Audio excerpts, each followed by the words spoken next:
Hello to all. So yesterday we were talking about the Paleolithic age. कल हम लोगों ने जो बात की थी वो यहाँ पर बात चल रही थी पुरा पाषाण काल से संबंधित। तो पुरा पाषाण काल के अंतर्गत जो हमने 3 फेसेस थे उन 3 फेसेस में से केवल एक फेस की बात की थी जिसमें हमने पुरा पाषाण काल के बारे में पढ़ा था। मैं आपको फिर एक बार रिपीट कर रहा हूँ, प्रागैतिहासिक काल की बात चल रही थी हमारे यहाँ पर, बार बार इसलिए एक ही बात को बताई जा रही है सो दैट आपका कॉन्सेप्ट क्लियर हो जाए। प्रागैतिहासिक काल जिसको जिसको प्री हिस्टोरिक एज बोलते हैं, इस प्री हिस्टोरिक एज पे कल हमारी बात चल रही थी और उसके बाद यहाँ से हमने इसको 3 अलग अलग पार्ट में डिवाइड किया था। पहला पार्ट जो हमने लिया था इसका वो पहला पार्ट था पैलियोलिथिक वाला। उसके बाद आज हम लोग बात कर रहे हैं मीजोलिथिक पे और उसके बाद में नियोलिथिक पे। कल हम लोगों ने जो बात की थी वो बात थी पैलियोलिथिक पर। पैलियोलिथिक जिसका मतलब होता है पुरा पाषाण काल, और इस पुरा पाषाण काल के अंतर्गत बेसिकली हमने कुछ स्पेसिफिक मध्य प्रदेश की साइट्स पर डिस्कस किया था।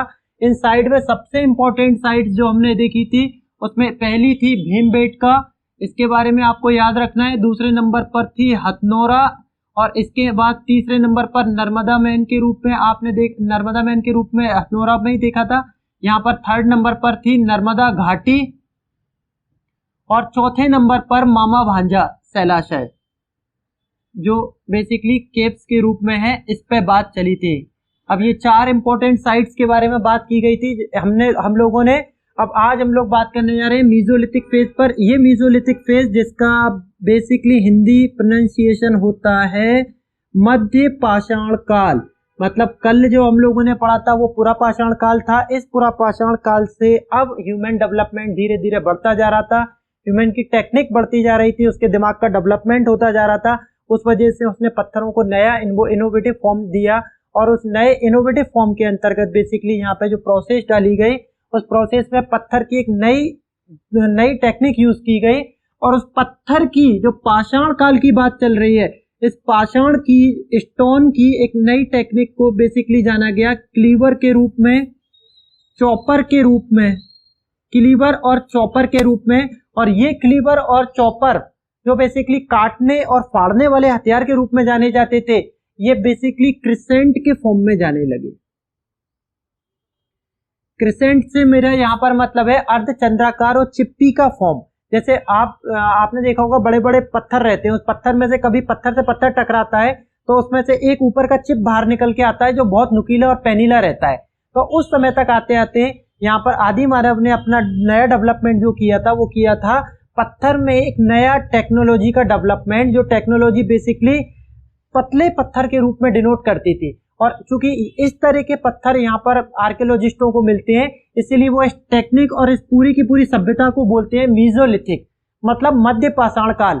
और ऐसा पाषाण का समय यहाँ पर बड़े पत्थर की जगह पे पत्थर की चिप यूज होने लगी थी और वो पत्थर की चिपें क्लीवर, चॉपर और हैंडेक्स के फॉर्म में यूज की जाती थी। इस तरीके का कुछ डेवलपमेंट दिखता है मध्य पाषाण काल में। इस मध्य पाषाण काल की साइट्स पूरे ऑल ओवर इंडिया में अलग अलग जगह पे हमें अलग अलग रूप में दिखती है। हमें बात करना है केवल मध्य प्रदेश के कॉन्टेक्स्ट में, मध्य प्रदेश के इतिहास में केवल मध्य प्रदेश के बारे में बात करेंगे और बात कर रहे हैं किसके बारे में, मीजोलिथिक साइट्स के बारे में। तो मीजोलिथिक मतलब होता है पत्थर और मीजो का मतलब होता है मध्य का, तो मध्य पाषाण। तो इसका मतलब है अब इससे जुड़ी हुई मध्य प्रदेश में कौन कौन सी इंपॉर्टेंट साइट है हमें उस पर बात करना है। सबसे पहली और सबसे इंपॉर्टेंट साइट्स का नाम है Adamgarh. This sites is basically situated in Hoshangabad district. Adamgarh जो स्पेसिफिक साइट्स का नाम है, ये साइट बेसिकली होशंगाबाद में है। और इस साइट्स के बारे में इसका जो स्पेसिफिक सिग्निफिकेंस है वो सिग्निफिकेंस ये है, इस साइट को बोला जाता है कि ये पूरे ऑल ओवर इंडिया की पहली ऐसी इंपॉर्टेंट साइट्स है यहाँ से पशुपालन के सबसे प्राचीनतम साक्ष्य मिले हैं। पशुपालन के प्राचीनतम साक्ष्य से मेरा मतलब है डोमेस्टिक कैटलाइजेशन का काम। तो कैटलाइजेशन, डोमेस्टिक कैटलाइजेशन मतलब पशुपालन का प्राचीनतम साक्ष्य, पशुपालन का सबसे प्राचीनतम।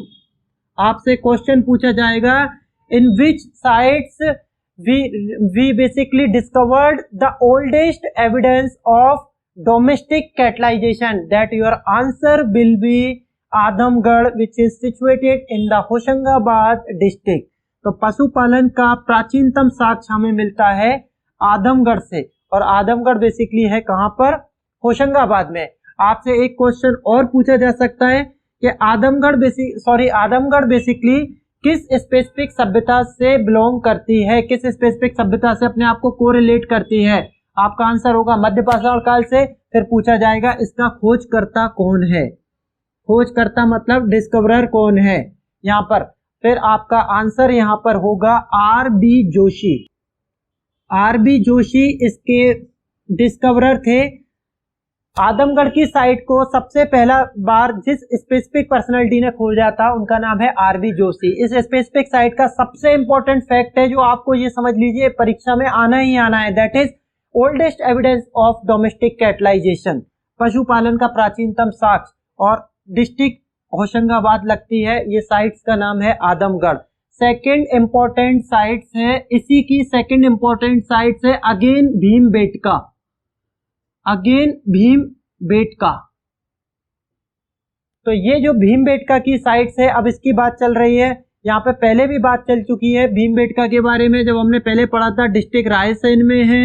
1957 में विष्णु श्रीधर वाकड़कर जो स्पेसिफिक पर्सनालिटी है, इसको आप वी के वाकड़कर के नाम से भी जानते हैं, वाकड़कर, इन्होंने इसको सबसे पहले डिस्कवर्ड किया था।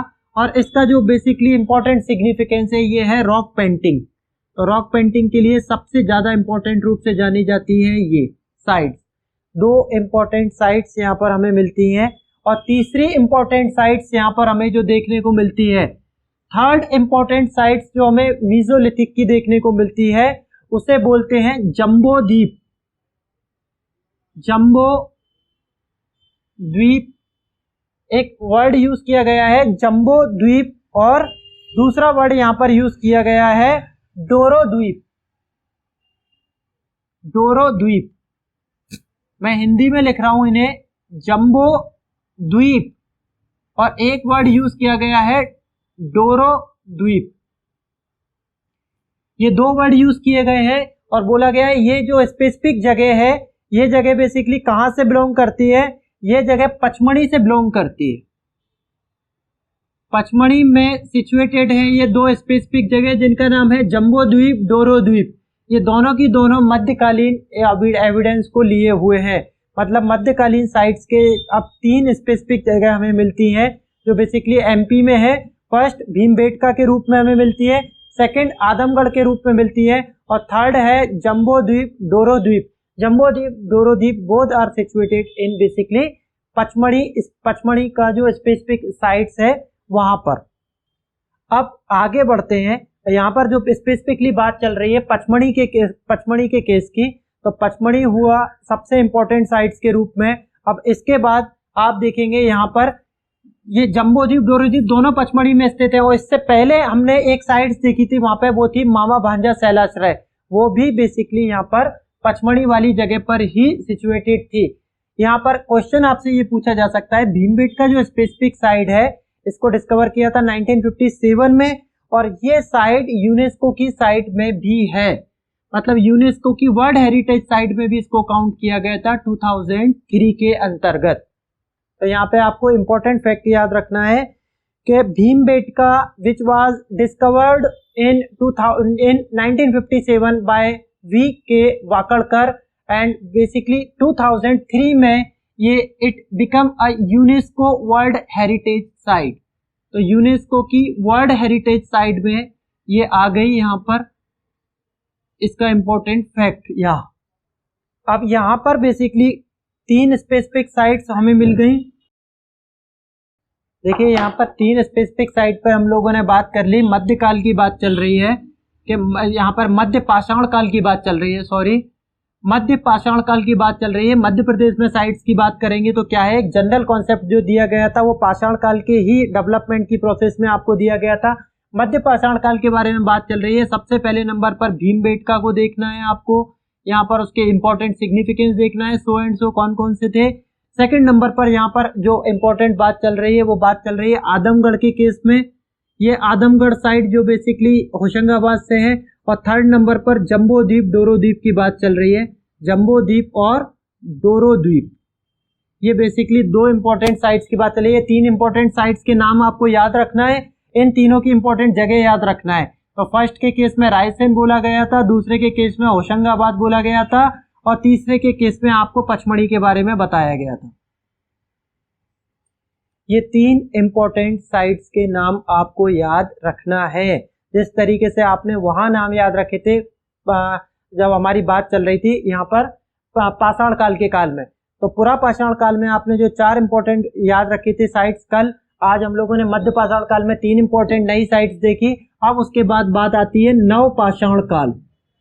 तो नव पाषाण काल जैसा मैंने कल बताया था आपको, अब यहाँ पर बेसिकली स्टोन के साथ में नई नई टेक्निकें भी इंसान डेवलप करता जा रहा है।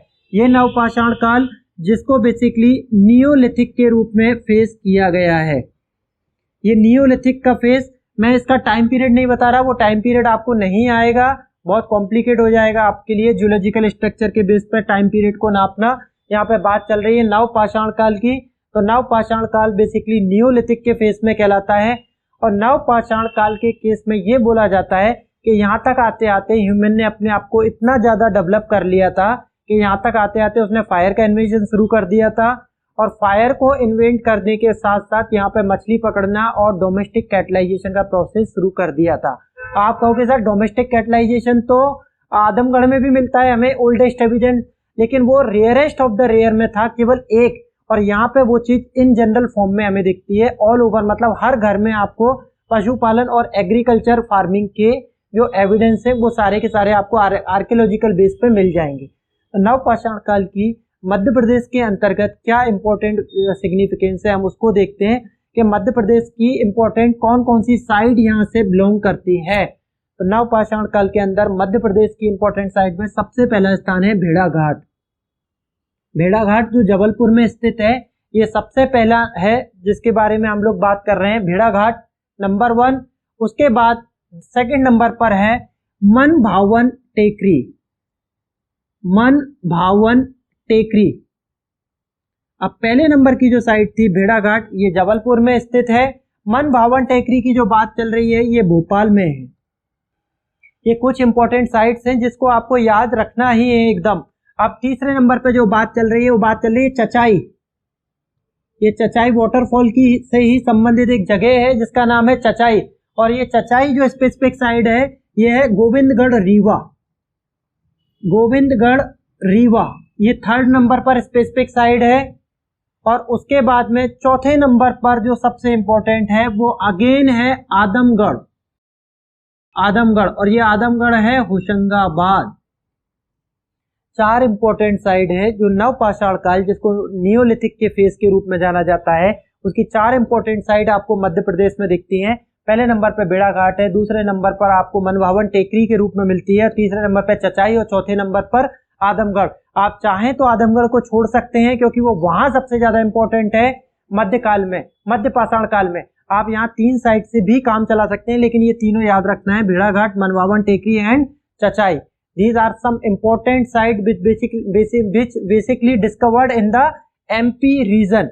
तो MP region के लिए आपको ये सारी की सारी important साइट पे फोकस होना है। अब यहाँ से आगे हम लोग बढ़ रहे हैं। ये पहला वाला पार्ट था जिसपे हम लोगों ने बात की थी और वो था बेसिकली क्या, पाषाण काल। ध्यान देना एक बात अच्छे से कि आदमी कोई भी हो उसका डेवलपमेंट धीरे धीरे ग्रेजुअली और स्लोली प्रोसेस में ही होता है। हम लोगों ने बात की थी यहाँ पर पाषाण काल की। तो पाषाण काल मतलब इसको मैंने हिंदी में लिखा था पाषाण काल, जिसका इंग्लिश वर्जन होता है स्टोन एज। मतलब आदमी का, व्यक्ति का एक ऐसा पीरियड जिस समय वो पत्थरों का यूज कर रहा था। तो उस पत्थरों के यूज करते करते भी उसने अपने दिमाग को इनोवेटिव करना शुरू किया, साइंटिफिक टेक्नोलॉजी को डेवलपमेंट किया और उसके बेस पर उसने स्टोन के 3 डिफरेंट टाइप बनाए। मतलब एक लेवल पे बड़े स्टोन को यहाँ पर बोला गया पूरा पाषाण, फिर पत्थरों के छोटा छोटा चिप वाला पार्ट रखा मध्य पाषाण, और उसके बाद में नया इनोवेटिव फॉर्म जो आया जिसमें पत्थरों के साथ में उसने कई नई टेक्नोलॉजी को भी डेवलप किया, तो वो हो गया नव पाषाण। इसके बाद में पाषाण काल जब निकलता है तो आदमी का और डेवलपमेंट शुरू होता है, आदि मानव का डेवलपमेंट शुरू होता है, और ज्यादा डेवलपमेंट शुरू होता है। तो पाषाण काल के तीनों फेज से निकलने के बाद, यहाँ से फर्स्ट सेकंड थर्ड फेज के बाद में यहाँ पर हम लोग एक नया फेज देखते हैं इंडियन कल्चर के अंतर्गत, और उस कल्चर को हम लोग देखते हैं ताम्र पाषाण काल के रूप में। ताम्र पाषाण काल, अब ध्यान से समझना, ये ताम्र पाषाण काल जिसको इंग्लिश में बोला जाता है चैल्कोलिथिक कल्चर। चैल्कोलिथिक कल्चर ये क्या है, कैसे आया, इसको समझने से पहले आप ये समझ लीजिए थोड़ा सा एक हिस्ट्री वाला पॉइंट। इंडियन हिस्ट्री के पूरे कॉन्टेक्स्ट में आप देखेंगे स्टोन एज से उसकी शुरुआत होती है। स्टोन एज के बाद में आप देखेंगे कि आपको एक लंबे समय के बाद में इंडस वैली सिविलाइजेशन दिखता है, जिसको आप सिंधु घाटी सभ्यता बोलते हैं। सिंधु घाटी सभ्यता का कोई भी एविडेंस किसी भी रूप में मध्य प्रदेश के अंतर्गत नहीं मिलता, इसलिए हम उसका स्टडी यहाँ पर नहीं कर रहे, बिकॉज हम पढ़ रहे हैं एमपी की हिस्ट्री। तो यहाँ पर बेसिकली पाषाण काल के बाद अगर मैं सेकंड नंबर पर आया हूं तो उसको बोलते हैं ताम्र पाषाण काल, जिसका इंग्लिश वर्जन कहलाता है चैल्कोलिथिक कल्चर। अब यहाँ पर बेसिकली क्या है, यहाँ पर व्यक्ति का डेवलपमेंट और ज्यादा हो गया और उसने यहाँ पर एक नई मेटल का डेवलपमेंट किया, उस मेटल का नाम था कॉपर। और कॉपर का डेवलपमेंट होने से, जिसको बोलते हैं तांबा, तांबा का डेवलपमेंट होने से पाषाण तो पहले से ही चल रहा था, स्टोन तो पहले से ही चल रहा था, इस वजह से एक नया डेवलपमेंट हुआ, उस नए कल्चर को ये इस नाम से जाना जाने लगा। उस कल्चर का नाम था चैल्कोलिथिक कल्चर, मतलब ताम्र पाषाण, तांबा भी आ गया और पाषाण पहले से चल रहा था। तो एक मिक्स कल्चर का डेवलपमेंट हुआ इंडिया वाले रीजन में, और इस इंडिया में मध्य प्रदेश का भी इंपॉर्टेंट रोल था। हम लोग बात करेंगे कि मध्य प्रदेश का इंपॉर्टेंट रोल इस कल्चर में क्या था। बात चल रही है ताम्र पाषाण काल की। ताम्र पाषाण काल Chalcolithic culture all over India में 3 स्पेसिफिक जगहों पर हमें दिखता है। पहले नंबर पर जो हमें दिखता है वो है पूर्वी राजस्थान, पूर्वी राजस्थान का हिस्सा। सेकंड नंबर पर ये हमें दिखता है पश्चिमी मध्य प्रदेश, और थर्ड नंबर पर ये हमें दिखता है उत्तरी महाराष्ट्र। हमें इन दोनों से कोई मतलब नहीं है, हम राजस्थान का एग्जाम नहीं दे रहे हैं, हमें महाराष्ट्र का कोई एग्जाम नहीं देना है। हमारी बात एमपी के कॉन्टेक्स्ट में चल रही है, तो हम लोग फोकस बात करेंगे एकदम। प्रीलिम्स में आपके क्वेश्चन यहीं से सटीक आएंगे। पश्चिमी मध्य प्रदेश की इंपॉर्टेंट साइट्स पे बात करेंगे, जो साइट बेसिकली कोरिलेट करती हैं ताम्र पाषाण काल को। तो ये ताम्र पाषाण काल एक ऐसा पीरियड था जिसमें बेसिकली आदमी विलेज सोसाइटी के रूप में जीता था। तो ग्रामीण कृषक समुदाय के रूप में बेसिकली यहाँ पर उसका डेवलपमेंट हुआ था। कोई स्थायी जनजीवन नहीं था कि किसी तरह का स्थायी जनजीवन हो उसका, ऐसे ही घुमक्कड़ जिंदगी जीने वाला व्यक्ति था। और यहाँ पर बेसिकली इस पश्चिमी मध्य प्रदेश के अंतर्गत इससे जुड़ी हुई कुछ इंपॉर्टेंट साइट्स जो हमें दिखती हैं, उन साइटों में सबसे इंपॉर्टेंट नाम आता है कायथा कल्चर। ये कायथा कल्चर, जिसको मैं हिंदी में लिख रहा हूं यहाँ पे कायथा संस्कृति, सबसे पहली और सबसे इंपॉर्टेंट, आपसे हर बार यही क्वेश्चन पूछा जाएगा, कायथा संस्कृति मध्य प्रदेश में कहां से स्पेसिफिकली कोरिलेट करती है। तो यहाँ पर बात चल रही है मध्य प्रदेश के, मैंने आपको बोला मध्य प्रदेश में ताम्र पाषाण कालीन कुछ स्पेसिफिक कल्चर हमें देखने को मिलते हैं। उस स्पेसिफिक कल्चर का बेसिकली जो रीजन है वो है मध्य प्रदेश का स्पेसिफिकली पश्चिमी वाला हिस्सा। और इस पश्चिमी वाले हिस्से में भी specifically I am talking about the Malwa region. तो first site basically which is belong to this area is Kayatha region, Kayatha culture. ये कायथा की जो साइड है इसका और इंपॉर्टेंट सिग्निफिकेंस क्या है, कायथा काली सिंध नदी पर है। कायथा की जो साइड है ये काली सिंध नदी, पहला इंपॉर्टेंट सिग्निफिकेंस है इसका। कायथा कहां पर स्थित है, कायथा काली सिंध नदी पर स्थित है, ये उज्जैन में स्थित है। कायथा काली सिंध नदी पर स्थित है, ये उज्जैन में स्थित है। और यहां से जो एविडेंस मिले हैं वो एविडेंस है कुल्हाड़ी, जिसको आप बोलते हो हैंडेक्स, कुल्हाड़ी के एविडेंस यहां से मिले हैं। और दूसरा जो एविडेंस मिला है वो मिला है चित्रित मृदभांड। चित्रित मृदभांड, चित्रित मृदभांड को इंग्लिश में बोला जाता है कलर्ड पॉटरी।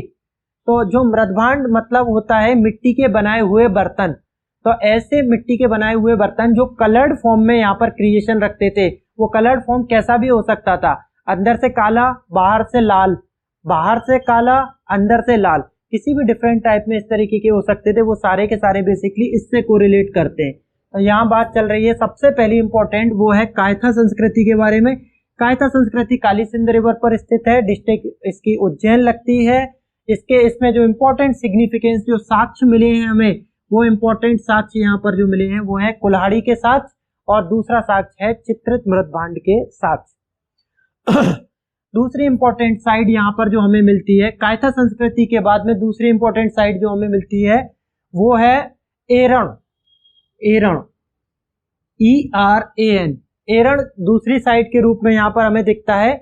ये डिस्ट्रिक्ट सागर में है, ये डिस्ट्रिक्ट सागर में है। तीसरी इंपॉर्टेंट साइड हमें यहाँ पर जो मिलती है, पहली कायथा है, दूसरी एरण है, तीसरी जो इंपॉर्टेंट है, सबसे ज्यादा इंपॉर्टेंट है ये साइड जिसका नाम है नवदा टोली।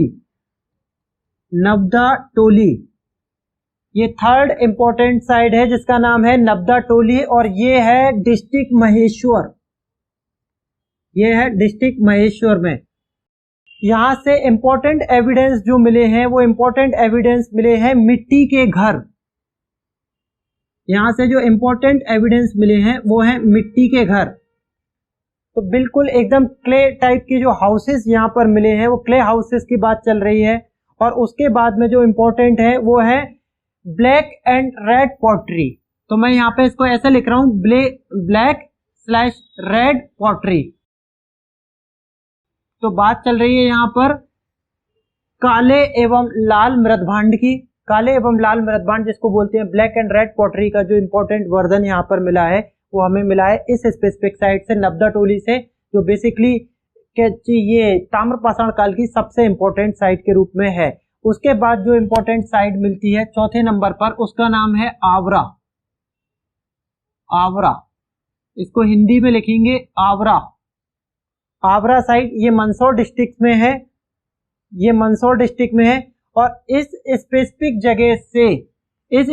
जगह से न केवल ताम्रपाषाण काल के सिक्के मिले हैं, सॉरी, इस स्पेसिफिक जगह से, आवरा वाली जगह से न केवल ताम्रपाषाणिक वस्तुएं मिली हैं, ताम्रपाषाणिक वस्तुएं मिली हैं, बल्कि इसी स्पेसिफिक जगह से, आवरा जो मंदसौर में है, इस जगह से रोमन सिक्के भी मिले हैं।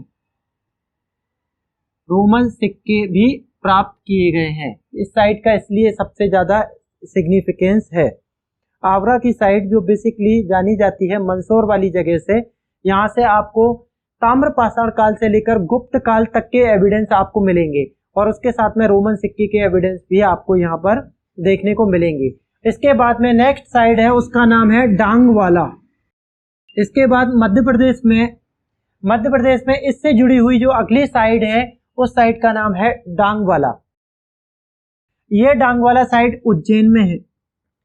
ये डांगवाला जो साइड है ये उज्जैन में स्थित है, और उज्जैन के पास का जितना भी नियरेस्ट एरिया है, उस सारी के सारी इंपॉर्टेंट जगह से यहाँ पर ताम्रपाषाणिक के अवशेष मिले हैं। ताम्रपाषाणिक काल के अवशेष मिले हैं। नेक्स्ट साइड है इसकी नागदा, और नागदा नाम से ही समझ में आ रहा होगा आपको, district Ujjain. Nagda side district Ujjain. तो फाइनली इतनी सारी साइडें आपको याद रखना है, और ये सारी की सारी साइडें इंपॉर्टेंट है। इसमें से सबसे इंपॉर्टेंट मैं अभी बता देता हूँ, जो आपको प्रीलिम्स में पूछी जाएगी। सबसे इंपॉर्टेंट साइड नवदा टोली है, और नवदा टोली के बाद में सेकंड मोस्ट इंपॉर्टेंट साइड यहाँ पर कायथा कल्चर के रूप में आती है, क्योंकि कायथा कल्चर होलिस्टिक वे में मालवा कल्चर को रिप्रेजेंट करता है। तो इस वे से अगर आप देखेंगे तो इतनी सारी साइडों का जो क्रक्स निकाल के आता है, वो 3 साइडों के रूप में आता है स्पेसिफिकली। तो first one Maheshwar, second is the Kayatha culture, and the third specific one is आवरा। आवरा साइट्स, आवरा इज सिचुएटेड इन मंदसौर। तो ये 3 भी आपके लिए सबसे ज्यादा इंपॉर्टेंट है। सारी याद रख पाए तो ठीक है, लेकिन इन 3 को याद रखना है। और ताम्रपाषाणिक कल्चर बेसिकली एक कृषि और पशुपालन से जुड़ा हुआ कल्चर था, एक जिसमें व्यक्ति एक जगह पे सेटल्ड नहीं हुआ था, उस समय पे रोमिंग कर रहा था हियर एंड देयर, और ऐसी कंडीशन में वो बेसिकली अपनी एक पूरी की पूरी जो एक कल्चर को डेवलप करता है। उस कल्चर में बेसिकली तांबे का यूज किया जाता है, लेकिन तांबे का यूज एज अ औजार के रूप में नहीं किया जाता, इक्विपमेंट के रूप में नहीं किया जाता, उसको सिंपल सिंपल सिंपल किसी कल्चर के फॉर्म में यूज किया जाता है। क्योंकि तांबा उस समय, तांबा के साथ में अगर आप एलॉय नहीं मिलाओगे तो तांबा उस समय तक यहाँ पर एक सॉफ्ट धातु के रूप में रहता है, मेटल के रूप में रहता है। लेकिन तांबे के साथ में बाद में आगे चल के जब आयरन का डेवलपमेंट हुआ तो तांबे में आयरन मिलाने से उस धातु में मजबूती आई, और उसके बाद में आप देखेंगे मौर्य काल और महाजनपदों के जो काल हैं उसमें धीरे धीरे फिर यहाँ पर एग्रीकल्चर के एरिया में डेवलपमेंट शुरू हुआ। और यहाँ पर एग्रीकल्चर डेवलप नहीं हो पाया तो उसका रीजन केवल ये था कि यहाँ पे केवल तांबा था, और तांबे के साथ में अभी भी लोहे की खोज नहीं हुई थी। लोहे की खोज जब होगी तब तांबा और लोहा दोनों एलॉय बनाने के बाद में आप देखेंगे कि यहाँ पर डेवलपमेंट प्रोसेस बहुत रैपिडली इंक्रीज करेगा। तो अभी यहाँ पर जो बेसिकली आप ताम्र पाषाण काल देखेंगे उसमें एमपी की जो इम्पोर्टेंट साइड है उसमें कायथा कल्चर सबसे ज्यादा डोमिनेट करता है, जो मालवा कल्चर के रूप में भी रिप्रेजेंट करता है अपना। उसकी साइड में जो सब्सिट्यूट इसकी जो साइड्स हैं उसमें महेश्वर और आवरा का नाम सबसे ज्यादा फेमस है। आगे बढ़ते हैं यहाँ से। सबसे पहले आपने देखा पाषाण काल की बात चल रही थी, फिर उसके बाद ताम्र पाषाण काल का पीरियड आया। इस ताम्र पाषाण काल के बाद में now we are going to discuss about the iron age. Iron age मतलब लोह युग। इस लोह युग की बात चल रही है यहाँ पर कि लोह युग के अंतर्गत बेसिकली क्या क्या इंपॉर्टेंट रोल प्ले किया गया।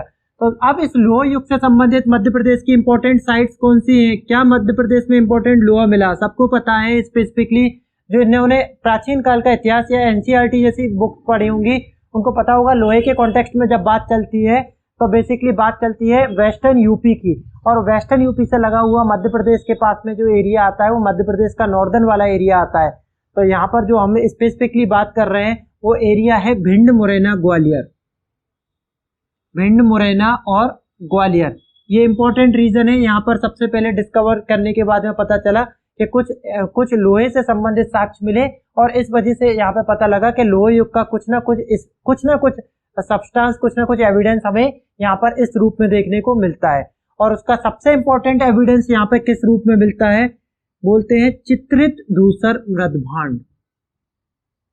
चित्रित धूसर मृदभांड जिसको बोलते हैं OCP, ऑकर्ड कलर्ड पॉटरी।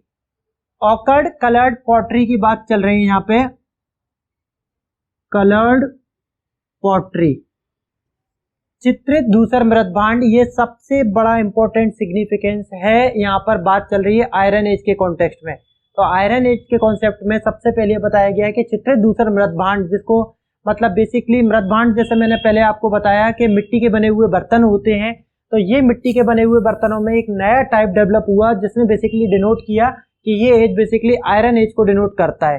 तो इसी के साथ साथ में आप देखेंगे यहाँ पर लोह युग शुरू हो चुका था, और लोहा युग आयरन एज का जो पीरियड होता है वो पीरियड बेसिकली बोला जाता है 1000 AD, sorry BC, before Christ. यहाँ पे बात चल रही है 1000 BC मतलब 1000 ईसा पूर्व, इसकी बात है। इस पीरियड में यहाँ पे मध्य प्रदेश में कुछ स्पेसिफिक साइड है जहाँ से लोहे के अवशेष मिलते हैं, और उसका साक्ष्य हमें मिलता है इस तरीके के स्पेसिफिक मृदभांड का मिलना, जो ये डिनोट करता है कि इस पीरियड में मध्य प्रदेश के मुरैना, भिंड, ग्वालियर के रीजन से आपको आयरन एज के कुछ एविडेंस मिलते हैं। इसी आयरन एज के प्रोसेस को आगे बढ़ के लेकर जाएं तो इसी आयरन प्रोसेस के सिमिलरली इंडिया में आप देखेंगे, ये मध्य प्रदेश की बात चल रही है केवल, और इसी आयरन पीरियड के इंडिया के कॉन्टेक्स्ट में आप कंटेम्प्रेरी बेस में जाएंगे तो आपको एक नया कल्चर देखने को मिलेगा। That culture is basically megalithic culture. Megalithic culture, ये मेगालिथिक कल्चर जिसको बेसिकली आप किस नाम से जानते हैं हिंदी में, महापाषाण काल। ये ऑल ओवर इंडिया में चल रहा था। स्पेसिफिकली अगर मैं बात करूं, आप बहुत ज्यादा स्पेसिफिक होना चाहें तो मैं बात कर रहा हूं दक्षिण भारत की। दक्षिण भारत में इस समय पर जब उत्तर भारत में ये पीरियड चल रहा था, सिमिलरली इसी पीरियड में दक्षिण भारत में एक नया स्पेसिफिक कल्चर चल रहा था जिसका नाम था मेगालिथिक कल्चर, जिसको हिंदी में बोला जाता है महापाषाण काल। इस काल की सबसे इंपॉर्टेंट विशेषता थी कि इस काल के अंतर्गत जो मैक्सिमम यूज किया जाता था आदि मानव के थ्रू, वो किया जाता था बड़े बड़े पत्थरों का यूज। बड़े बड़े पत्थर मतलब जो हमने पहले जिन पत्थरों को पुरा पाषाण काल में देखा था उससे भी बड़े बड़े पत्थर, और ये इसका जो एविडेंस मिलता है वो एविडेंस मिलता है हमें ग्रेव्स फॉर्म में। ग्रेव्स मतलब जो कब्र होती हैं, कब्रों के रूप में। तो जो कब्र हैं, ग्रेव्स हैं, इन ग्रेव्स को बेसिकली ढकने का काम जो पत्थरों के थ्रू किया जाता था, वो बड़े बड़े पत्थर थे जो शिलाओं के रूप में थे, और ऐसे एविडेंस आपको ऑल ओवर इंडिया में दक्षिण भारत में सबसे ज्यादा मिलेंगे। बात चल रही है, हम तो मध्य प्रदेश का इतिहास पढ़ रहे हैं, तो हमें मध्य प्रदेश में क्या कुछ ऐसा इंपॉर्टेंट एविडेंस यहाँ पर मिलता है, तो यहाँ पर अगेन बात चलती है, हाँ, मेगालिथिक कल्चर जो ऑल ओवर इंडिया में सबसे ज्यादा फेमस था, मध्य प्रदेश में अगर हम लोग आते हैं और मध्य प्रदेश में भी हमें उससे संबंधित कुछ स्पेसिफिक साइट मिलती है, और वो साइट मध्य प्रदेश में है specifically again Bhind, Morena, Gwalior and Malwa region. Malwa region, तो ये जो कल्चर था, एक नया कल्चर देखने को मिला हमें जिसका नाम था मेगालिथिक कल्चर, महापाषाण काल बोलते हैं। ये पाषाण काल से संबंधित इस महापाषाण काल की जो सबसे इंपॉर्टेंट विशेषता थी, यहाँ पर लोहे के साथ में बड़े बड़े पत्थरों का भी यूज किया जाता था अपनी संस्कृति में। मध्य प्रदेश में इससे जुड़ी साइट भिंड, मुरैना, ग्वालियर और मालवा की स्पेसिफिक जगह में मिलती हैं। कल्चर की सबसे इंपॉर्टेंट विशेषता है चित्रित धूसर मृदभांड, लोहे के साथ में बड़ी बड़ी शिलाओं का प्रयोग करना। तो उस वजह से बेसिकली ये कल्चर सबसे ज्यादा फेमस है। मध्य प्रदेश के जो नॉर्दर्न वाले पार्ट हैं, जिसमें स्पेसिफिकली चंबल डिवीजन की बात चल रही है, इस चंबल डिवीजन में कुछ साइड है यहाँ से हमें देखने को मिलती है। यहाँ से आगे बढ़ रहे हैं हम लोग, और अब देखते हैं इसके बाद कौन सा इंपॉर्टेंट हमें कल्चर देखने को मिलता है। अभी भी हम उन घटनाओं की बात कर रहे हैं जो आपके सिलेबस का सबसे पहला वाला पार्ट है, जिसमें बोला गया है मध्य प्रदेश के इतिहास की प्रमुख घटना है। हमें अभी भी कोई राजवंश नहीं दिखा कि किसी एक इंपॉर्टेंट डायनेस्टी ने आके मध्य प्रदेश में सेटल डाउन किया हो और उसके बाद में उसके हायरार्की के रूप में डिसेंडेंट आगे चलते गए हो। अभी भी हम यहाँ पर बेसिकली कुछ स्पेसिफिक साइडों के बारे में ही बात कर रहे हैं। उसी साइडों में से अब नई स्पेसिफिक एक नए कल्चर पे हम लोग आगे बढ़ते हैं, वो है वैदिक कल्चर। वैदिक कल्चर, तो यहाँ पर हम लोग आगे आ गए हैं, थोड़ा थोड़ा आगे बढ़ते जा रहे हैं, और अब बात कर रहे हैं आगे चल के वैदिक काल की। वैदिक काल की बात चल रही है। वैदिक काल का जो पीरियड है, इस पूरे पीरियड को जो काउंट किया जाता है वो पीरियड है 1500 से लेकर 600 बीसी का पीरियड, जिसको बोलते हैं बिफोर क्राइस्ट। 1500 से लेकर 600 तक का जो पीरियड है, इसको दो अलग अलग पार्टों में डिवाइड किया जाता है। पहला जो पीरियड है उसको बोलते हैं अर्ली वैदिक। अर्ली वैदिक, इसको हिंदी में बोला जाता है ऋग वैदिक काल, ऋग वैदिक काल। और दूसरा पीरियड जो है it is called a later Vedic, later Vedic period, इसको बोलते हैं उत्तर वैदिक काल। ये जो पीरियड है अर्ली वैदिक, इसका जो टाइम पीरियड है, टाइम स्केल 1500 से लेकर 1000 बीसी तक का पीरियड है, और लेटर वैदिक का जो पीरियड है वो शुरू होता है 1000 बीसी से लेकर 600 बीसी तक। कुछ इस तरीके से ये पूरा का पूरा ऑल ओवर इंडिया में हमें दिखता है, जिसमें वैदिक कल्चर को दो अलग अलग पार्टों में बांटा जाता है, अर्ली वैदिक, लेटर वैदिक। अर्ली वैदिक के बारे में क्या बोला जाता है, ऋग्वेद से हमें पता चलता है कि अर्ली वैदिक के इंपॉर्टेंट जो सिग्निफिकेंस है वो क्या है। फिर ऋग्वेद के बाद में आने वाले अन्य जो वेद हैं, चाहे वो यजुर्वेद हो, सामवेद हो, अथर्ववेद हो, वो बेसिकली वेद डिस्क्राइब करते हैं कि लेटर वैदिक के अंतर्गत बेसिकली किस तरीके के कल्चर को फॉलो किया जाता था, और उस कल्चर से रिलेटेड बेसिकली मध्य प्रदेश में कौन कौन सी उसकी इंपॉर्टेंट साइट है और उन साइट के इंपॉर्टेंट सिग्निफिकेंस क्या है। तो यहाँ पर बात चल रही है, ये जो पीरियड है वैदिक पीरियड, ये पीरियड जुड़ता है आर्यों के इन्वेजन से। आर्यस इन्वेजन मतलब आर्यों का आक्रमण, आर्य आक्रमण। आर्यों को यूरोपियन माना जाता है। आर्यों के आने के बाद में बोला गया कि आर्यों के आने के साथ में यहाँ पर धीरे धीरे अलग अलग दो स्पेसिफिक कल्चर डेवलप हो गए, दो स्पीसीज डेवलप हो गए। मतलब जो मूल ओरिजिन में इंडियन थे वो सारे इंडियन आर्यों से हारने के बाद में साउथ की ओर चले गए, वो अपने आप को द्रविड़ियन कहलाने लगे, और उसके बाद में नॉर्थ इंडिया का जितना एरिया था वो आर्यों के द्वारा कैप्चर किया गया, और वो पूरा का पूरा आर्य प्रदेश कहलाने लगा। तो यहाँ पर बेसिकली बात चल रही है वैदिक का जो पीरियड है, ये वैदिक पीरियड दो अलग अलग पार्टों में बटा है, और इसमें एक नया हमें वंश और पूरी की पूरी प्रजाति देखने को मिलती है जो यहाँ पर आर्यों को दर्शाती है। तो आर्यों से संबंधित यहाँ पर जो एविडेंस हमें देखने को मिलते हैं वो एविडेंस कौन कौन से हैं उस पर एक बार हम लोग बात कर लेते हैं। यहाँ पर आर्यों से संबंधित जो स्पेसिफिक हमें लिटरेचर देखने को मिलता है वो लिटरेचर यहाँ पर हमें देखने को मिलता है। सबसे पहला है कौशितकी ब्राह्मण। कौशितकी ब्राह्मण, ये वेद आए थे, वेदों के बाद में ब्राह्मण आए थे, फिर आरण्यक आए थे, फिर अलग अलग धीरे धीरे कई अन्य तरीके के नए नए वेद और क्या कहते हैं उनसे संबंधित अलग अलग लिटरेचर आए थे। लेकिन यहाँ पर ब्राह्मणों की बात चल रही है। कौशितकी ब्राह्मण सबसे पहला है। ये कौशितकी ब्राह्मण यहाँ पे बताता है कि ये जो आर्य आए थे नॉर्थ वेस्ट फ्रंटियर से आए थे, यूरोपियन थे। तो नॉर्थ वेस्ट फ्रंटियर से इंटर करते हुए यहाँ पे सिंधु घाटी सभ्यता के पतन के बाद में पंजाब आए, पंजाब के बाद में यहाँ पर वेस्टर्न यूपी आए, वेस्टर्न यूपी से क्या एमपी में आए थे। तो एमपी में आए थे कि नहीं उससे रिलेवेंट यहाँ पर एविडेंस देते हैं कौशितकी ब्राह्मण, और ये बोलते हैं कि आर्य जब यहाँ पर आए थे तो ऋग्वेद में हमें एक वर्ड यूज किया जाता है यहाँ पर जिसको बोलते हैं विंध्यांचल पर्वत। तो विंध्यांचल पर्वत, विंध्यांचल माउंटेन का एक वर्ड यूज किया गया है यहाँ पे, basically which is denote that Arya came to Madhya Pradesh. Arya came to Madhya Pradesh. तो ये कैसे पता चलता है? विंध्यांचल पर्वत एक जगह पर आर्यों ने अपने आप को सेटल डाउन किया था, और ये बताता है कौशितकी ब्राह्मण। उसके बाद में नेक्स्ट है ऐत्रेय ब्राह्मण। नेक्स्ट है ऐत्रेय ब्राह्मण, ये भी एक एविडेंस है। और ये ऐत्रेय ब्राह्मण क्या बोलता है?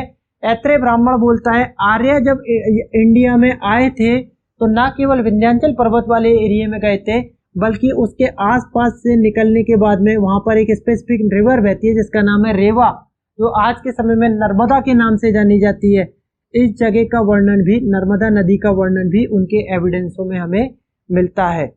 अब यहाँ तक की बात से तो ये पता चलता है कि आर्यों का इन्वेजन एमपी में हुआ था, और एमपी की कुछ स्पेसिफिक जगहों पर वो यहाँ पर आकर रहे थे। बात चलती है कि ऋग्वैदिक और उत्तर वैदिक का जो पीरियड है, इस पीरियड में आर्यों ने यहाँ पर आकर किस स्पेसिफिक जगह पे किसी स्पेसिफिक वंश का डेवलपमेंट किया था। तो बात चलती है ऋग्वैदिक पीरियड, जिसका जो टाइम पीरियड है 1500 से लेकर 1000 बीसी तक का पीरियड था। इस पीरियड में आपको यहाँ पर एक स्पेसिफिक वंश दिखता है जिसको डायनेस्टीज बोलते हैं। वो वंश है कारुष वंश। अब यहाँ से आपको पहली बार डायनेस्टी फॉर्म में वंश दिखना शुरू होंगे। आप देखिए यहाँ से आपको वंश दिखना शुरू होंगे। ऋग्वैदिक काल की मैं बात कर रहा हूँ। इस ऋग्वैदिक काल में आपको सबसे पहली बार वैदिक काल में आपको दिखेगा कारुष वंश। ये पहला वंश आपको यहाँ पे देखने को मिलेगा। इससे पहले तक अभी आप घटनाएं पढ़ रहे थे, अब आपको पहली बार एक इंपॉर्टेंट वंश दिखेगा, कारुष वंश। सबको पता है यहाँ पर, जिसने थोड़ी बहुत भी एनसीईआरटी जैसी 8वीं 9वीं 10वीं की किताबें पढ़ी होंगी तो उसको पता है कि यहाँ पर जब पृथ्वी की उत्पत्ति हुई थी सबसे पहला इंपॉर्टेंट पर्सन था मनु। तो यहाँ पर बात चल रही है, मनु के पुत्र थे कारुष। मनु जिनसे पृथ्वी की उत्पत्ति हुई थी उनके पुत्र थे कारुष, और उन कारुष के नाम पे एक नया यहाँ पे वंश डेवलप किया गया, कारुष वंश। अब ये कारुष वंश मध्य प्रदेश के रीवा वाले रीजन से बिलोंग करता था, जो बघेलखंड में पड़ता है। जो बघेलखंड में पड़ता है, रीवा वाले रीजन में एक नए डेवलपमेंट हुआ एक वंश का, जिसका नाम था कारुष वंश। ये कारुष वंश केवल मात्र इस वजह से जाना जाता है, एक छोटा सा वंश था कारुष वंश, और ये इस वजह से जाना जाता है कि बेसिकली मध्य प्रदेश के एक छोटे से पार्ट में इसने ऑक्यूपाई किया अपने एरिया को। लेकिन यहाँ पे किस राजा ने शासन किया और उसके बाद आगे चल के उसकी कौन कौन से उसके सक्सीडर आए, इसके बारे में कहीं पर कोई एविडेंस हमें नहीं मिलता है। लेकिन इसी के बाद में आगे आने के बाद में हम कुछ और इम्पोर्टेंट वंशों को देखते हैं। कारुष वंश was the first specific dynasty which is situated in the MP region, and the second important dynasty is Ikshvaku. Ikshvaku dynasty। अब यहाँ पे आके बहुत ज़्यादा चीज़ें खुलने लगेंगी, क्लियरिटी ज़्यादा होने लगेगी। एक इक्ष्वाकु डायनेस्टी के बारे में बोला जाता है, आपने मनु के बारे में पढ़ा होगा। मनु के बहुत सारे पुत्र थे, उसमें से एक पुत्र थे कारुष, जिन्होंने कारुष वंश की स्थापना की। मनु के एक पुत्र और थे, यहाँ पर मनु के बहुत सारे पुत्र हैं, मनु के एक पुत्र थे जिनका नाम था इक्ष्वाकु। और मनु के ये दूसरे पुत्र इक्ष्वाकु के नाम पर एक नई डायनेस्टी का डेवलपमेंट हुआ जिनका नाम रखा गया इक्ष्वाकु डायनेस्टी। और ये डायनेस्टी मध्य प्रदेश और छत्तीसगढ़ के उस स्पेसिफिक रीजन से बिलोंग करती है जिसका नाम है दंडकारण्य रीजन। तो मध्य प्रदेश छत्तीसगढ़ का दंडकारण्य वाला जो स्पेसिफिक जगह है, दंडकारण्य क्षेत्र लिख रहा हूं मैं यहाँ पर, इस क्षेत्र से ये स्पेसिफिक डायनेस्टी बिलोंग करती है। और ये दंडकारण्य नाम कैसे पड़ा आप पूछेंगे, सर ये दंडकारण्य क्या है? दंडकारण्य एक स्पेसिफिक अब आज के समय में फॉरेस्ट एरिया है which is spreading in the region of Madhya Pradesh, Chhattisgarh, Maharashtra and Andhra Pradesh. 4 से 5 डिस्ट्रिक्टों में ये एरिया फैला हुआ है जिसका नाम है दंडकारण्य। ये दंडकारण्य एरिया है, ये इसका नाम रखा गया था इक्ष्वाकु के एक पुत्र थे जिनका नाम था दंडक, और इक्ष्वाकु के पुत्र दंडक के नाम पर इस रीजन का नाम रखा गया दंडकारण्य। इसी डायनेस्टी के, इसी इक्ष्वाकु डायनेस्टी के कुछ और इम्पोर्टेंट राजा भी हुए थे। उसमें से एक राजा का नाम था पुरु, एक राजा का नाम था पुरु। ये जो राजा है पुरु, इनके बारे में एक इम्पोर्टेंट बात है कि इन राजा के समय पे जो रिवर बहती थी मध्य प्रदेश में जिसका नाम था रेवा, उस रेवा का नाम इन्होंने नर्मदा रख दिया। तो रेवा रिवर का नाम नर्मदा रखा किसके थ्रू? पुरु के थ्रू। और इसी डायनेस्टी में अगले राजा जो हुए उनका नाम था मुचकंद। मुचकंद, तो मुचकंद इसी डायनेस्टी के अगले राजा थे। और इसके बारे में ये बोला जाता है कि इसके पास में जो एरिया था वो पूरा एरिया स्पेसिफिकली सतपुड़ा रीजन का एरिया था जो मध्य प्रदेश में फैला हुआ है, सतपुड़ा घाटी का एरिया। और इसी सतपुड़ा घाटी के एरिया में इन्होंने मानधाता नाम के एक नगर को बसाया था। तो मुचुकंद इसी डायनेस्टी से जुड़े एक इम्पोर्टेंट पर्सनैलिटी थे जिन्होंने मानधाता नगर को बसाया था। तो बात चल रही है स्पेसिफिकली के वंश डायनेस्टी के बारे में। सबसे पहले जो हम लोगों ने कारुष वंश के बारे में पढ़ा, जो पहली बार हमें दिखता है मनु के पुत्र कारुष के रूप में आया। दूसरी बात हमने जो अगले डायनेस्टी को पढ़ा उसमें इक्ष्वाकु डायनेस्टी थी, और इस इक्ष्वाकु डायनेस्टी में पहली बार हमें एविडेंस के रूप में कुछ स्पेसिफिक राजाओं के नाम देखने को मिलते हैं। उन्हीं राजाओं में सबसे पहले हमें इक्ष्वाकु मिलते हैं, देन उसके बाद उनके पुत्र दंडक मिलते हैं जिनके नाम पर दंडकारण्य का नाम रखा गया था। उसके बाद नेक्स्ट जो हमें रूलर मिलते हैं उनका नाम पुरु है जिन्होंने रेवा नदी का नाम नर्मदा रखा था। और उसके बाद में आगे बढ़ते हुए एक नई पर्सनैलिटी मिलेंगी, एक रूलर मिलेंगे जिनका नाम है मुचकन। इन्होंने सतपुड़ा घाटी वाले रीजन पर स्पेसिफिकली रूल किया था, और यहीं पर उसके पास में एक नई सिटी को डेवलप किया था जिसका नाम है मानधाता नगर। तो मानधाता नगर को बसाया, मानधाता खंडवा में पड़ता है। मानधाता को बसाने का काम भी मुचुकंद के थ्रू किया गया था। अभी बात यहाँ चल रही है ऋग्वेद की। अब देखिए इसी में आगे चल के एक नई डायनेस्टी के बारे में हम लोग बात करते हैं जिसका नाम है है डायनेस्टी। इसको हिंदी में इस वर्ड से भी जानते हैं, है वंश। है वंश की बात चल रही है यहाँ पर। ये क्या था बेसिकली, इसके बारे में बोला जाता है ये एक नई डायनेस्टी हमें यहाँ पे मिलती है। इक्ष्वाकु डायनेस्टी के पास में एक नई डायनेस्टी मिलती है जो मध्य प्रदेश से अपने आप को कोरिलेट करती है जिसका नाम है है वंश। इसके बारे में बोला जाता है यादव वंश के एक स्पेसिफिक शासक थे यदु। यादव वंश के एक स्पेसिफिक शासक थे यदु, और यदु के एक नाती थे है है। उनके नाम पर इस डायनेस्टी का नाम रखा गया था है वंश। और इस डायनेस्टी का एक क्वेश्चन आपके एग्जाम में जरूर आएगा क्योंकि इस डायनेस्टी से जुड़ा हुआ सबसे इम्पोर्टेंट रूलर है जिसका नाम है कार्तवीर्य अर्जुन। तो कार्तवीर्य अर्जुन में कार्तवीर्य अर्जुन, इसको एक और नाम से भी जाना जाता है जिसका नाम है सहस्त्रार्जुन। इसका एक और नाम है जिस नाम से ये जाना जाता है सहस्त्रार्जुन। इस नाम से भी इसे जाना जाता है। है डायनेस्टी की बात चल रही है। Kartavir Arjun was the main important mightiest king of this dynasty.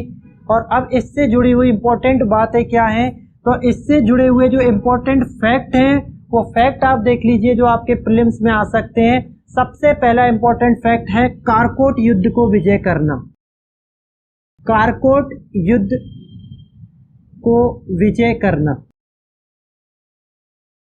यहां पर बात चल रही है इसकी कि कारकोट युद्ध लड़ा था इन्होंने। और कारकोट युद्ध के अंतर्गत बेसिकली बहुत सारे अलग अलग राज्य थे, उन सारे राज्यों को मिलकर हराया था। उन राज्यों में कुछ राज्य हैं जैसे विदिशा, उसके बाद है अनूप जिसको निमाड़ के रूप में जाना जाता है, इसके बाद है दर्शान विदिशा के नाम से जाना जाता है, टुंडीकेर को दमोह के नाम से जाना जाता है। कारकोट के युद्ध में कार्तवीर्य अर्जुन ने सभी को कंपोजिट जितने अलग अलग रूप से जो थे सबको इकट्ठा यहाँ पर डिफीट दी थी, तो इसलिए कार्तवीर्य अर्जुन सबसे माइटेस्ट यहाँ पर रूलर के रूप में जाने जाते हैं। दूसरा इंपॉर्टेंट यहाँ पर इनका फैक्ट है, पहला इंपॉर्टेंट फैक्ट है कारकोट युद्ध को विजय किया। सेकंड इंपॉर्टेंट फैक्ट यहाँ पर है नर्मदा नदी पर स्थित माहिष्मती महेश्वर नगर की स्थापना इन्होंने ही की थी। तो बात चल रही है यहाँ पे महेश्वर नगर की स्थापना। सेकंड इंपॉर्टेंट फैक्ट है यहाँ पर महेश्वर नगर की स्थापना। And the third important fact, Malwa में एक जगह है अवंती, मालवा में एक जगह है अवंती जिसको बेसिकली उज्जैनी बोला जाता था, तो मालवा में अवंती नाम इन्हीं ने दिया था, उसे अवंती नाम रखा। मालवा के क्षेत्र का नाम अवंती इन्हीं के थ्रू रखा गया था। तो ये एक इम्पोर्टेंट फैक्ट है यहाँ पर। तो यहाँ पे वैदिक कल्चर में हम लोग अर्ली वैदिक की बात कर रहे थे, यहाँ पे अर्ली वैदिक से हमें कुछ छोटे छोटे इंपॉर्टेंट डायनेस्टियाँ दिखती हैं। उन डायनेस्टियों में सबसे पहली Karush dynasty, then Ikshvaku dynasty, और now we are going to discuss about the Haihaya dynasty. And Kartavirya Arjun was the mightest king of this dynasty. और here is some important work, क्या है, कारकोट युद्ध को विजय करना, माहेश्वर नगर की स्थापना और मालवा को अवंती नाम देना। यहाँ से धीरे धीरे आगे बढ़ते हैं। ये पूरा पीरियड यहाँ से आगे बढ़ता हुआ लेटर वैदिक पे जाएगा। ये पूरा पीरियड था अर्ली वैदिक का। अर्ली वैदिक में आपको कुछ इस तरह के पीरियड दिखते हैं। यहाँ से ये पीरियड आगे बढ़ता हुआ जाता है लेटर वैदिक के पास, और लेटर वैदिक का जो पीरियड जुड़ता है वो दो इम्पोर्टेंट रूप में जाना जाता है ऑल ओवर इंडिया में। पहला जो इम्पोर्टेंट इसका सिग्निफिकेंस जुड़ता है वो जुड़ता है महाकाव्यों से, जिसमें स्पेसिफिकली आप बात करते हैं रामायण की। तो रामायण जैसे काव्यों की आप बात करते हैं, उससे जुड़ा हुआ ये पीरियड यहाँ पर जुड़ता है लेटर वैदिक से। अब इसके अंतर्गत बेसिकली क्या है, तो यहाँ पे जो इम्पोर्टेंट बात चल रही है वो चल रही है मध्य प्रदेश के कॉन्टेक्स्ट में, वो है इम्पोर्टेंट राजा मधु। राजा मधु सुन लेना अभी एक बार पहले लिखने से पहले कि बेसिकली क्या कहने जा रहा हूं मैं। राजा मधु के बारे में बोला जाता है, he was the contemporary ruler of this period and he was the contemporary of Dasharath. तो जो लॉर्ड राम है, लॉर्ड राम के जो फादर थे दशरथ, उनका समकालीन, उनका कंटेम्प्रेरी माना जाता है इन्हें। तो ये जो दशरथ थे, दशरथ के समकालीन माना जाता है इन्हें, राजा मधु को। और ये राजा मधु इसी स्पेसिफिक पीरियड से जुड़े हुए हैं उत्तर वैदिक काल से। और ये जो पीरियड है ये मध्य प्रदेश में जुड़ता है स्पेसिफिकली विंध्यन रेंज से। विंध्य प्रदेश, विंध्य प्रदेश में भी आप पूछोगे सर कहाँ, तो मेरा जवाब होगा यहाँ पर बात चल रही है मेरी शहडोल, अनूपपुर, इस स्पेसिफिक जगह। और स्पेसिफिकली छत्तीसगढ़ का एरिया 2001 में छत्तीसगढ़ जब हमसे अलग हुआ उसको उस समय की बात चल रही। तो सबसे पहला इंपॉर्टेंट पर्सन हमें मिलता है राजा मधु, जो स्पेसिफिकली मध्य प्रदेश के किसी स्पेसिफिक जगह पर रहता था और वो दशरथ का समकालीन था। ऐसे एविडेंस हमें यहाँ पर मिलते हैं लेटर वैदिक काल में, जो ये दिखाते हैं कि इस पीरियड में कुछ स्पेसिफिक राजा मध्य प्रदेश के स्पेसिफिक रीजन से बिलोंग करते थे। इसके बाद इसी डायनेस्टी में, इसी के आगे जो अगला रूलर हमें दिखेगा उसका नाम है शत्रुघाती। शत्रुघाती ये एक रूलर है, नाम से ही आपको समझ में आ रहा होगा, राम लक्ष्मण भरत शत्रुघ्न, तो शत्रुघ्न का जो लड़का है उसका नाम था शत्रुघाती, और ये मध्य प्रदेश के विदिशा के रीजन से जुड़ा हुआ है। एविडेंस बताते हैं लेटर वैदिक काल के। लेटर वैदिक काल के 3 इंपॉर्टेंट एविडेंस है। ऋग्वेद तो चला गया इस ऋग्वेद के काल के लिए। इसके बाद में आप देखेंगे जो तीनों लास्ट के जो बचते हैं, ऋग्वेद के बाद यजुर्वेद, सामवेद, अथर्ववेद, वो बताते हैं उत्तर वैदिक काल के लिए। और इस उत्तर वैदिक काल में आपको ये बताते हैं कि शत्रुघाती जो शत्रुघ्न का लड़का था उसने मध्य प्रदेश के विदिशा वाले रीजन में अपने आप को स्थापित किया था। तो यहाँ पे शत्रुघाती के बारे में बताया जाता है। और एक तीसरा एविडेंस यहाँ पे और लिया जाता है जिसके बारे में बोलते हैं रामायण के रचयिता वाल्मीकि। रामायण के रचयिता वाल्मीकि का जो आश्रम था वो मध्य प्रदेश से निकलने वाली नदी टोंस के समीप स्थित था। तो टोंस नदी के समीप यहाँ पर आंसर लिखना है आपको। टोंस नदी के समीप ही यहाँ पर वाल्मीकि जिन्होंने रामायण लिखी थी संस्कृत में, उनका आश्रम स्थित था। तो ये बेसिकली बात चल रही है यहाँ पर इससे जुड़ी हुई कि किस तरीके से ऋग्वेद में आपको कुछ इंपॉर्टेंट वर्ड्स दिखते हैं, उत्तर वैदिक काल तक आते हैं आपको बहुत ज़्यादा एविडेंस दिखने लगते हैं कि मध्य प्रदेश का विदिशा टोंस रिवर जहाँ से बहती हुई जा रही है उस रीजन के पास में से कुछ स्पेसिफिक साइड हमें यहाँ मिलती है। इसके बाद जो नेक्स्ट वाला पार्ट है वो हम लोग अपने नेक्स्ट लेक्चर में कवर करेंगे। यहाँ तक आपको बेसिकली इन्हीं सब चीज़ों पे फोकस करना है। मेन आपको ध्यान देना है यहाँ पर इससे जुड़े हुए इंपॉर्टेंट वंश के ऊपर। कारुष वंश, इक्ष्वाकु वंश, हाय वंश, इनके इंपॉर्टेंट रूलर याद रखना है, इनकी डेट याद नहीं रखना है आपको। केवल important ruler and there important significance work, बस आपको इतना अपने प्रीलिम्स के पॉइंट ऑफ व्यू से याद रखना है। इंपॉर्टेंट रूलर, उनके इंपॉर्टेंट वर्क। यहाँ पे कोई इंपॉर्टेंट रूलर है, मध्य प्रदेश के किस रीजन से बिलोंग करता था और उसकी उपलब्धियां क्या क्या हैं, क्या अचीवमेंट उसने अपने गेन किए, इतना आपको याद रखना है। नेक्स्ट हम लोग कल लेक्चर में कवर करेंगे। Thank you.